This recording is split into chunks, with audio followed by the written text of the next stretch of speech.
Time on. We are all set to go, and we're off and running at the Stadio Olimpico. It is the final game in the Guinness Six Nations on weekend one, as the Grand Slam champions, France, go in search of back-to-back titles. Never been done before in the Guinness Six Nations. Team effort towards the Six Nations and ultimately the Rugby World Cup at home. Use it! Better scrum from France, but Italy will use the short side, and Juan Ignacio Brex will crash it up for the Italians, and Varney will hold possession for them. Tackle, let him go! Tackle comes from Paul Willemse, wearing 5. Good to see him back after such a long absence in international terms. Last game was in the Six Nations last year. That's blocked down, and away France go, and it's Flamand, the second row. It's a knockout punch in the opening 4 minutes from the big French second row, and the Italians look at each other, having started so promisingly. They started so well, Italy, in terms of the set piece, and there was a confidence about what they were doing, albeit deep inside their own territory. They are not afraid to throw it about, and when you throw it about, you run a risk. And sometimes you get away with it, and sometimes you don't. And here comes Ulrich. And France are a metre away, not even that. They're over the line and they have the try. Slow down. Control there for me. Not at the end. Okay, so he loses control. Right at the end. Never presses down on the ball. Knock on in goal. Goal line dropout. Okay, that is no try. It's a knock on. No try. Pirouettes out of the first tackle. Negri puts him to ground. Italy a little bit slow to get back in that defensive line. Now they're there, but France have possession. It's a cracking game to watch. It really is an absolute belter to watch as Peno almost gets up to the 22. And Italy have it turned over and nearly threw it away again. And to the maul France go. Julien Marchand is at the back of that maul. The Italians have defended well in the first phase. And well, can they go again? Body positions corrected, and the Italians hold firm again, and Dupont goes to the back line. Ficou gets through the first tackle and almost away. Quick ball, crossfield kick. Where's this one off to? It could bounce anywhere, and it bounces for Ramos. France are in. Again, the TMO will decide. And into midfield it goes, a nice play from Italy. Thomas Allen, and now Brex little stand up to see what was in front of him, decided to try and duck under Ficou, who made the tackle. Varney has the ball. Penalty advantage. Again, across the midfield it goes with confidence and accuracy on this occasion, and Caputo hits the line, and the Italians are in to the French 22.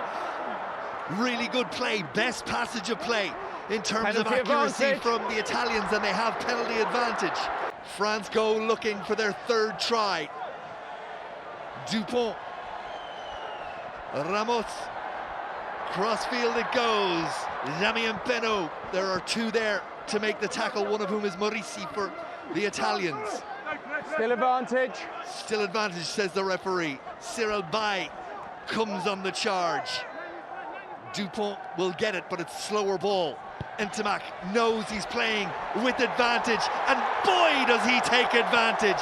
What a kick right in the pocket of Ethan Dumortier, who scores on debut. But take a bow.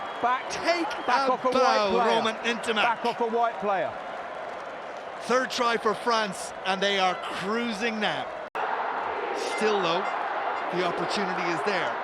First of all, Giancarlo Nicotera and the Italian line-out need to find their men, and they do. Lamaro, the captain, is the man who claims the ball, and the hooker, Nicotera, is in at the back, and they have advantage because that maul was collapsed by France. And the blind side is a little bit open, and Capuzzo! Anga Capuzzo dots down in the corner. The Italians think they... French line are getting off the line very, very quickly. Offside on that occasion. The referees warned them, but what an incredible first 40 minutes. Over to you, pal. Tommaso Allen strikes listen, it home. You need a clear picture at the start. And that okay? will do us for the first half. It's been frantic, it's been ambitious, it's been entertaining, and it must be bringing you back for another 40 minutes. You don't want to go anywhere, because at half-time in the Stadio Olimpico, it's Italy 14, France 19. And as darkness begins to fall in Rome, local time just after 5 o'clock in the afternoon, Aldrit. Gregory Aldrit, most carries in the Six Nations last year, and he's picked up the start of this Six Nations, doing the same again. Little chip over the top from Damien Penaud. This one could go anywhere, and it's dealt with by Varney. Not on that occasion, though, for Simone Ferrari. Allen, lovely delayed pass. Fischetti bounces off the first French defender, and the Italians get up a little head of steam. Negri is the ball carrier supreme from Italy's perspective. Ferrari motors into the French defence. Thank you, Five. And that one was, in the end, given away. This place will go absolutely wild. Varney at the back of a maul, a magnificent maul that has held up. Number 7, you said? Advantage being played. Olivon on the wrong side, continues to be on the wrong side. And France might be in yellow card trouble here. 6, move away. Negri needs to step away. And has collapsed it, which has stopped the opportunity for the player to score. Agree with all your facts. So we've got a yellow card for 7 blue. Yep. And a penalty try. Agree. Oh. Yes. Massive power that they've sprung from the bench in the shape of Makalo and Teo Fifanoa to drive forward. Midfield, Advantage. Fiku. France turning the screw, raising the temperature. Penalty advantage, high tackle. Advantage being played. Teo Fifanoa, great hands, Jalabert! Great finish. France burst back at Italy again. Thanks, mate. It's 2 heavyweights, and Italy have been a heavyweight in this game. Have Italy got anything else in the tank? Penalty advantage. Advantage being played. French offering them an easy entry. We're playing on with advantage. Into their 22. Advantage. Nice pass from Varney. Out it goes. Leoncello has had very, very little to do in this game. Oh. Last roll of the dice for Italy. Luca Bigi and the Italians. Lamaro, the captain. Have they got something special? Duck and a dive from Zuliani. Into the red we go. It's all or nothing now for the Italians. 9 meters short on what has been a heroic effort from a side that were given no chance. And they have another penalty. Luca Bigi and this Italian line-out need to be accurate. They are accurate. They have possession. The Grand Slam champions go to work in defence. Down by White. And do so really well. And that is the difference. Not immediately. In the moment to put it back. It wasn't that counted.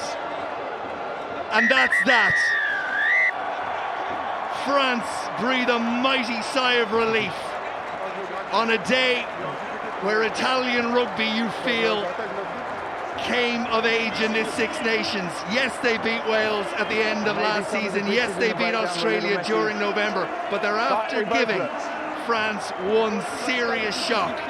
And it'll feel like a hollow moment having done so and lost. Italy threw everything at the Grand Slam champions of last year and came up just short. The final score in a cracking game. Italy 24, France 29.